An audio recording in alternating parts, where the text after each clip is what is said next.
Hey, everyone. Welcome to the Entrepreneurs Hangout podcast. I'm at season 3, episode 4. And I know I always say that I'm here with my good buddy, but like I make friends really quickly. But this guy is really my good buddy. He is tall, he is handsome, he dribbles and drabbles and like throws the ball like you can't, like you just don't know. So I'm going to introduce you to Herb Flight Time Lang.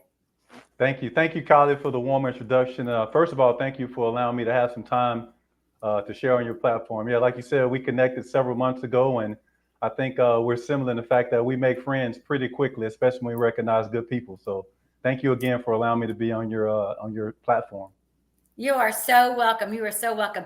And you know, it's funny, Herb, just on that little note, I think good people, positive people like us, we attract. Well, we attract a lot of people, but only the positive ones stick. That's right. That's right. I totally agree with you. Yeah. So funny thing, how just tell everybody how you come to be Herb Flight Time. Well, that's a great question, Khalid. For those who don't know about me, my name is Herb Lang. A lot of people may know me as Flight Time from the Harlem Globetrotters. I had an opportunity to play for the Harlem Globetrotters from 1999 all the way through 2017. So I had a chance to travel the world for almost 18 years. But the thing that got me the opportunity to play with the Globetrotters was my leaping ability. So back in 1998, after finishing college, I had an opportunity to go and compete in the college slam dunk contest at the Final Four way back in 1998. But I was Yeah. fortunate enough to win, and it opened up some doors for me. And one of those doors that came open for me was the Harlem Globetrotters, and it led to me becoming Flight Time. You know, the owner at that time, I have to give him a lot of credit. His name is Manny Jackson, and he was the owner at that time, and he felt like every time that I jumped, I should be getting frequent flyer miles. Now that's not the case. That's not so much the case now. That my flyer miles now are the normal flyer miles, but yeah, it's just really an honor to be able to play for such an historic organization for such a long time. But most importantly, able to represent my family, you know, in my hometown as well as my country, traveling all over the world, spreading goodwill. I love that. And you know, we've gotten a chance to talk about this, but it's like I wished everybody had your heart and your just the gratitude toward your country and your town. And I'm going to talk, I want to talk a little bit about your town because, you know, you and I have gotten into like, hey, what projects are you working on? And every single thing that this man does is for the good, for the greater good. Herb, I just know, I don't know all the stuff you're working on, but I know that everything that you tell me and everything that we get to talk about is always for the greater good. So tell us a little bit about what projects you're working on now. And I want to hear about, you know, the last time I think we talked, you were at a elementary school, right? Yes, correct. Yeah. What about that? Yeah, so I mean, one of the things that I'm really passionate about is reaching out to young people, whether it's elementary school, middle school, high school. But I mean, just to be frank with you, I have something for all ages. But the last time we connected a few weeks ago, I was blessed again to go into an elementary school and present to about 600 elementary schools at Lakewood Elementary in Little Rock, Arkansas. And for me, it's just a blessing to be able to go in because I remember as a young person sitting in some assemblies, and there were a few people who came in. We didn't have a lot of them, but there were people who came in that really impacted me. And never did I imagine that traveling around the world, I would realize the impact that those people had on me at a young age. And so I had an opportunity to go to Lakewood Elementary there in Little Rock and present my Kindness is Free, Keeping Excitement for Your Success program there for them. And it's just something I've been able to continue to do post Globetrotters. When I was with the Globetrotters, of course, we traveled a lot more internationally. I still travel internationally, but I don't have anybody driving my bus from state to state the way that we did back then. So I used to get in several schools throughout the year, especially when school year kicks in, like right now. And Lakewood was one that I had an opportunity to go to as a result of a friendship that I have with a principal. And it's funny how when you show up sometimes, me having an opportunity to show up at that school, I ended up meeting the superintendent of North Little Rock School District. So the superintendent of all those schools just happened to, you know, be there that day. And he happened to be a friends with one of my cousins who's a superintendent in Pine Bluff, Arkansas. So there was a lot of connections made. And then there was some real gratitude in knowing that my cousin, who's a superintendent in Pine Bluff, had impacted this this other gentleman superintendent's life when he moved down from Erie, Pennsylvania. He told me that my friend Keith McGee, my cousin, was one of the people that impacted his life the most when he moved down south to work on becoming a principal and a superintendent. So, like you said, when you're around people who are intentional and who Yeah. are kind, we always have a way to kind of seem to flock together. But that's something that I'm really passionate about. I also recently had an opportunity to go to Nashville. I don't know if you wanted to talk about Yeah, that. I That's kind of do. I want to because like I can't wait to hear. I had not even gotten a chance to get caught up with you about that because I know what just happened. So Herb has also been I don't want to blister it, Herb, but you've been a TED talker for at least three times, right? I'm a one-time TEDx talker, and now I can put under my resume that I am a TEDx MC as well. Okay, that's right. Tell us about. So wait, I want to set the stage because I think that this is great. So we've talked. We the buzzwords right now for us right now has been obviously opportunity, right? Has been also impact, and then at the before we finish, I do want to talk about your kindness is free. But Herb and I met through another colleague of ours, another opportunist, another entrepreneur. And Amanda was emceeing the event that we had in Nashville. And so that's how Herb and I got connected. But I was really excited because you guys were to be doing the TED Talks just 2 days ago. Yes? That's correct. Yeah. So tell us about that. Now, emceeing a TED Talk, that's amazing. Well, yeah, I mean, for me, like you said, Amanda's the person who actually connected me with the first opportunity I had to do a TED Talk back in 2022. We both took the stage on the same day at TEDx Wilmington. And we connected way before that, but that was our first time actually meeting in person. And what I've learned over the past couple of years, especially during COVID, those connections that I made during COVID are really important and impactful. And I understand, for me, why it was important for me to sit down and get in tune with myself. So Amanda and I, we connected at TEDx Wilmington, and I had an opportunity to go and be a part of the event, the Sharks and Angels there in Nashville, where Amanda was the MC. And I was slated to go on stage and speak, but I was also excited to step in if anybody, didn't show up or you needed someone to fill in. And I think that was something also that was displayed, that Amanda realized that, hey, I got this TEDx Old Hickory event coming up, and I would love for her to be a part of it. And she's the kind of person that she's so passionate about helping people and, presenting a platform, for people who are, have great intentions in this world to be able to share their stories. And, for me to have that opportunity as a TEDx talker as well, to be able to bring future TED speakers on the stage and sit backstage with them and kind of relax them and kind of hear about their journey and how they got there. I mean, it was more than a dream come true. And the thing about speaking and doing these types of events, a friend of mine and I, two of my friends, we speak once a week on Tuesdays. And we were talking about, the preparation and the sweat equity that's put in that many people don't realize. What many people don't realize is that, driving up to Nashville, before I got to Nashville, I drove 16 hours up to Ithaca, New York to go see my son play football. And that's sweat equity. That's something that, he'll value. That's something that I'll cherish for the rest of my life. And it's something I continue to do to go and support him. But also during that time in the car, you're like myself, you spend a lot of time in the car, and we have a lot of time to think. And for me, that's when I'm able to receive messages. I'm able to receive signals, from the universe, and I'm able to prepare mentally for the things that are coming up. And so I had a lot of time to prepare. I had a bit of an outline, but being able to also learn more about the speakers and their journey allowed me to be able to, help them, and also, kind of give them, how it felt when I went up on stage. So it was just a great opportunity to be on such an amazing platform that has millions and millions of viewers and followers on YouTube. And many say it's, one of the biggest speaking platforms in the world. So to be associated with that, and to be associated with Amanda, and to be able to meet you and so many other people through these types of networks, I just want to reiterate to people, sometimes it's just getting in the room. Showing up is half the battle. And I, make a pledge to show up not only for myself, for my family, for my friends, but for the world. Yeah. I think that that's amazing, though. And I really wanted to be there. If I didn't just end up with this hip surgery, I would have been there just to watch it, because it would have been like just so, just the energy that's in the room. the amount of effort that people put into this. And Herb, you know what?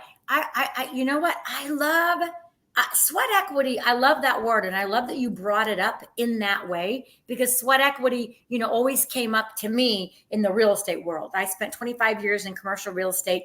And I talk about sweat equity, when people would be like, hey, you're going to put the work in and I'm going to put the money up. But you just brought up an amazing analogy of sweat equity in a different way. And it's like, it's the first time I've heard it that way. And so I'm going to tell you, thank you very much. I mean, I love it. And it's, you know what, you guys, when you're listening to this, you don't know how much effort you've got to put into something. But if you don't ever put the effort in, which is sweat equity, getting out there, doing things, driving the distance, doing something for somebody that you're like, what am I doing? Or going the distance to meet somebody that you never know where some other opportunity is going to come from it. Absolutely. And it's absolutely worth it. It's something that's undervalued, but you have to put the work in. I mean, that's with anything. There's no way that I become a Harlem Globetrotter if I'm not out there, doing above and beyond what other people are doing. We're not just regular basketball players. And once I got an opportunity to be a part of that team, I knew that it was something special. And just the people in the room and that were part of the organization at that time when I first joined, they motivated me. They inspired me. And also, having worked hard growing up, when you work hard growing up and you see something that's hard but can be easy if you work toward it, that's what it's all about. It's about working toward perfection. I don't think any of us will ever be perfect, but there were nights when we sometimes played 50, 60 days in a row. And there were guys that would go 50, 60 days in a row and never drop the ball in the magic circle handling the basketball. I was one of those guys. I mean, it wasn't perfect, but sometimes you will drop the ball. But at the same time, you have to be able to forget fast and move forward. We kind of say it's like a relief pitcher in Major League Baseball. When bad things happen, sometimes we have to forget and look forward to the next day. But the sweat equity that's put in, even now, being able to go into those elementary schools, being able to go up on that TEDx stage, for me, it's about entertaining. If you give me an opportunity to go up on that stage, you may get basketball, you may get singing, but at the end of the day, I know that I'm going to touch your heart. I want to make you feel almost every emotion. And for me, that is my fuel. That is my gas. That is what gets me up in the morning. It's all about kindness and giving back and knowing your role in the universe. And I didn't always know that, but as I've gotten older, as I've grown wiser, I'm beginning to realize it. So I just have a lot of gratitude at this point in my life. I like that, Herb. I like that. It's like I'm a very impactful person. So it's like the things that I do, I want to be able to impact people, and I want to be able to make something that is. My goal is to make the world a better place, one person at a time. Okay, and I know that is a ripple effect. The things that I'm doing in the prisons, I want to be able to be in every single prison. I want my business in a box to be in every single prison. Why? Because I know that I can touch one person at a time. I can give them hope. I can keep them doing the right thing, and they're going to blossom. And it doesn't always work out just like that, you guys. It's hard work, like Herb says. You got to put in the sweat equity. You got to get out there. You've got to be able to train hard. And if you have a bad day, get up and start it over again or something. But don't wallow in your pity. Get up. You got to keep Herb, on pushing. Exactly. You've got something that I want to talk about a little bit. First of all, I want to talk about your town, because when I got to Herb and we got to meet face to face, you had a mission, and you want to talk about your town, and you have a mission for your town, and you've got a mission, but you've got this amazing story about your town. So I want you to, do you mind just talking a little bit about that? Well, yeah, I mean, I grew up in this town right off of Interstate 40, one of the most busy interstates, if not the busiest interstate in the United States. And I just feel like my hometown of Brinkley, Arkansas, is so beautifully located, right between Little Rock and Memphis. And there was a time a little bit when I was young, when my town was really thriving. We had a decent amount of population of people in the town. We had factories and businesses. And just over time, these things have kind of dwindled away. And as I've been here these past several months, I've been dealing with some family health, which I'm so grateful that I'm able to be here and support my family in that. But just being here and cycling around the town and meeting the people here, they want to see some change. They want to see some growth. and it's evident in the conversation that that I've been having with them. And I think that me being here and riding my bicycle around town and observing and spending time with my dad, who's also here, who's also a business minded person who owns a couple of buildings and properties. We have so much gratitude for this town because it made us who we are. A little guy from a hometown of about 3,000 people traveling to almost 90 countries around the world and now trying to make a difference not only just in the world, but also in his local community. So things that I see here, I mean, there's just so much opportunity. There's so many great people Yeah. that came from here. We sit right between Little Rock and Memphis, which are two great cities. There's a lot of universities within an hour of us, and I just want to see my town grow. That's all. And so it's known for farming. It's known for the ivory-billed woodpecker. So a lot of people come here during hunting season, which is a big season right now. They come and hunt the duck. They come and hunt the deer. But for me, this is where it all started. This is me being here and being able to re-engage with my community has been great. I mean, there's just being in my town the past couple of months after having traveled so much. This is the longest time that I've spent here since I left high school, and I've run into a lot of people who follow me over my career. And one of the most valuable and some of the most valuable feedback that I get is even today. Today I'm riding my bicycle and I see a gentleman and he screams my name, Herb, Herb. I didn't recognize the gentleman, but I spoke to him and I waved at him and I kept riding. I rode about 2 more blocks, and the next thing I know, I see the same car and the guy is pulling up next to me and he says to me, he remembers me when I was growing up. He knows my mother, but he hears about all the good things that I'm doing. He tells me to Wow. keep doing what you're doing. And I can tell you probably over the past month, I've had at least 5 people, young people in their 30s and 20s walking around town. One young man telling me I'm the reason why he decided to play basketball. That's And so awesome. when you get feedback like that, and I talk about this even in some of the feedback that I get within my social media, people telling me about the messages that I put out there, the posts that I post, to keep doing it because it inspires them. And so when I get this type of feedback, when I get this joy from these people who are watching what I'm doing, it just inspires me and gives me the energy to keep on going.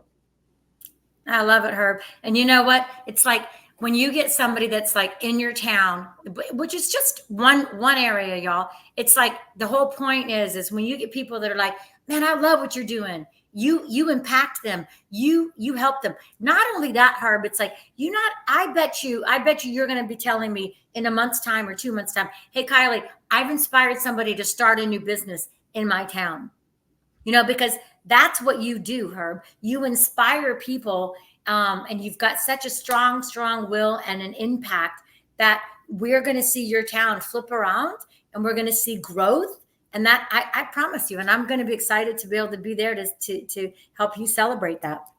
Well, I appreciate it. I'm excited about it. This community deserves it. Whatever good things that are coming, I know it's coming. That's why I say there's a reason for everything, and there's a reason why I've been here the past couple of months. Being able to revisit some of these streets that I used to walk down as a kid, to be able to remember a lot of the people who helped me out along the way, to be able to actually see some of those people and thank them and let them know that the role that they played in my life has made an impact in not only my life but people's life all over the world. And the values that were taught to me right here in this community are values that are now being shared throughout the world. So I'm just grateful for this place, and that's why whenever I had an opportunity to represent this community of Brinkley, Arkansas, on Amazing Race or any television shows, I would always say I was from Brinkley. I would never say I'm from Little Rock or I'm from Memphis. I would say look it Yeah. up on the map if you want to find out where it is. There's plenty of people from larger cities who have done great things. I just want to bring light to the people in the small communities. Not that the other people don't deserve it, but a lot of people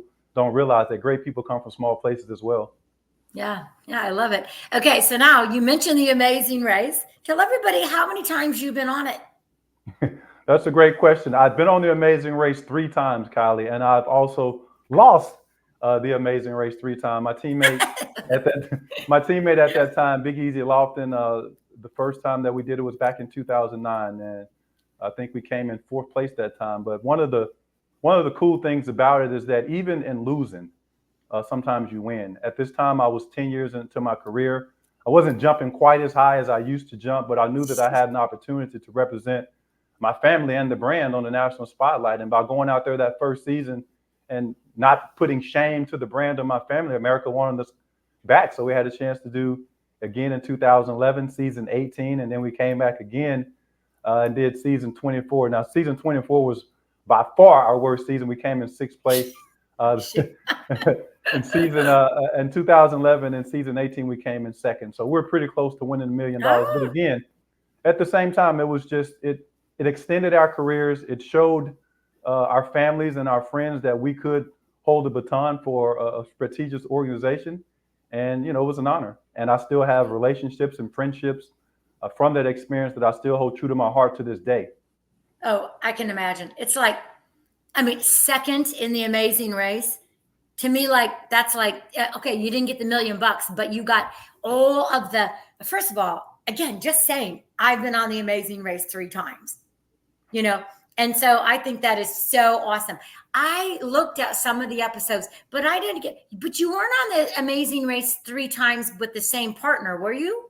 That is correct. My partner was Nate Big Easy Lofton, my former teammate, great friend of mine. Oh, Doing great in Denver, Colorado now, doing great in the real estate game. But yeah, we had an opportunity to travel the world 3 times on the Amazing Race, as well as together as teammates. So we definitely have an amazing bond. I'm just so proud of him, excited for what he's been doing post Globetrotter career. so it's so funny because I Amazing Race is one of those that I'd like to get on. So when I get on it, when they accept me, then I'm gonna pay you to like coach me. I don't have any problem with that. It's funny that you say that too. I'm one of the things that I'm involved in is the National Retired Basketball Players Association, and there's a couple of guys who are now, at that time they were NBA players. One of them is now, both of them are now actually retired. Sean Marion and Cedric Sabalas. They actually went on to the Amazing Race as well. It was a couple seasons after my last season, and I actually did do a call with them for about 30 minutes, talking to them about some of the things that they may need from the race, some of the obstacles that they may face. And it's been cool the past several years, kind of bumping into them again and knowing that we kind of share the same experience. I don't think they did as well as we did. They didn't get a chance to do it 3 times, but they did a good job on the show. That's cool. Okay, before we finish, one last thing. So stand up because I want everybody to see your t-shirt or your sweatshirt. Because I'm always so this is this guy. This is amazing, you guys. Tell us about kindness is free. I am so happy that you asked, Kylie. I mean, for me, kindness is free throughout my career, and my life has been kind of the epitome of how I've survived. Throughout my career with the Globetrotters, if you look in most of the programs over 18 years, my motto is patience and kindness. And once I retired from the Globetrotters, I wanted to have something to be able to go out into the community. And for me, I began to reflect, and the reflection came through writing a book, Projects, Popes, and Presidents. But during COVID, something happened. I remembered the importance of branding. And I learned that from the Harlem Globetrotters. And that's when I came up with my own brand called Swag Ball. And I decided that with my brand Swag Ball, that I would make t-shirts. And one of the first t-shirts that I came up with was the Kindness is Free t-shirts. But there's more to that. The way that this logo came about as with regards to Kindness is Free is that during COVID, I'm sure everybody remembers, we would go to the supermarkets, and even today, everyone would have a mask on, not as much as during COVID times. And for me, it was just strange because no one was speaking to each other. And I'm the kind of person that's from the South. I'm used to waving, saying, hello, how you doing today? And to just walk through these grocery stores and through the airports and not see people really communicating with each other. For me, I just wanted to put a message on the mask. And so I started creating these masks with Kindness is Free on them. And this was actually the logo. The logo has gone through a bunch of different transformations since then. But the whole inspiration behind it was wanting people to be able to have conversations with each other without having conversations. And by me wearing this T-shirt or wearing this mask, I mean, you wouldn't be surprised at the amount of conversations that I've been able to generate as a result of it. And so for me, it's just about spreading kindness. Everything that's happened to me in my life has been about kindness. And with these T-shirts, with these hoodies that I make, this is my uniform. This is when I'm getting ready to go play the game, when I'm getting ready to go entertain, when I'm getting ready to go and put my message out. Just like I put those red, white, and blue shorts on and that jersey for the Globetrotters, this is my uniform. Just like I'm on this podcast, I said, let me get ready and put my uniform on because it's game time. I'm getting ready to talk to Kylie. And one of the cool things about like the hoodie that I have on and all the things that I produced so far is that I have actually a screen printing machine and I design all of these logos and I press these hoodies myself. Now that's something that's about to change probably here in the next couple of weeks as I'm looking to get me a Shopify store for the holidays because I'm starting to not be able to meet the demand of the people, which is not a bad thing. But at the end of the day, it was just about wanting to get the word out there about the importance of kindness. Kindness is free. You know, it doesn't cost us anything to give it away. And what I've learned is through that sweat equity and hard work, kindness does pay off. It may not look financially the way that we want it to look all the time, but some of the doors that we're able to get in, some of the resources that we're able to get as a result of treating people better than we can be expected, it's more valuable than any amount of money that you could imagine. Well, you know what? I love it. And it's, again, you are so intentional about everything that you do. People can they can learn so much from you, Herb. And it's like, you know what? It's so funny.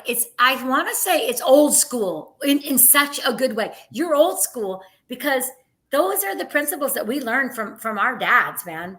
And that was hard. My dad was a hard ass. He had a heart like gold, right? But he was a hard ass. And I just think it's just old school principles. And I'm not saying, hey, our young people today don't have all the game going on and all the stuff that they've got. But there is some value in how we show up, y'all. And this man does it right. You know, I was told by one of my friends just about 2 weeks ago that I have an old soul, and I'm grateful for that because he's right. I was lucky enough to grow up in a town where I had my great grandfather, I had my great grandmother, I had my grandfather on my mother's side, my grandmother. I was lucky, you know, so I was able to spend a lot of time with people who had been around for a long period of time. My grandmother and grandfather, they lived into their 90s. So one of the gifts I know that I have is being able to go into those schools and connect immediately with whether it's singing, whether it's ball handling, whether it's dancing. But at the same time, once I get to connect with them, I'm able to give them some of those old school values and share with them some of the stories of me growing up. You know, not that everything was perfect, but the hard work that I put in and the people that help push and motivate me and the people that continue to help motivate and inspire me. Yeah. Yeah. Herb, people like yourself, amazing. Kylie. Yeah. Well, because I just feel blessed having you as a friend. And I know that we say it, we're going to be doing some amazing things together. Look at this. This guy's awesome. You know, and you guys, man, he's got an awesome YouTube channel. We'll put it in all the notes so that you know how to get a hold of Herb. He is looking, you know what, speaking opportunities. Who does not want this speaker that can talk, just that can motivate? So motivational speaker, TED Talk. I mean, like this is the real deal, and I feel really, really blessed to have just again to meet you, Herb. We're bringing joy and we're spreading love and we're just now getting warmed up. You know, I'm 48 years old. I'm a person that's looking to live 120 years if that's what the good Lord in the universe has for me. But I know one thing while I'm here, as I tell my son, I say, make them remember your name. Make them remember your name for doing something good. And, you know, whatever that looks like for me, that's what I want to happen in my hometown. I want people in my hometown. I want people everywhere that I go to remember me and say, man, wow, that was a pleasant person. That was someone that I enjoyed being around and they touched me. And so if I get that, and I've been able to get that, that's all I need. Amen. Amen. All right, you guys, thanks for everything. Guess what? Remember, except today, because this was an exception, because I've got an exceptional man right there. That is awesome. The Entrepreneurs Hangout is always the last, the Wednesday. We're going to put those in the chat, you guys, on how to find Herb's book. Thank you, Herb. And it's always a Wednesday at 3:00 Eastern. So thanks very much. Bye for now.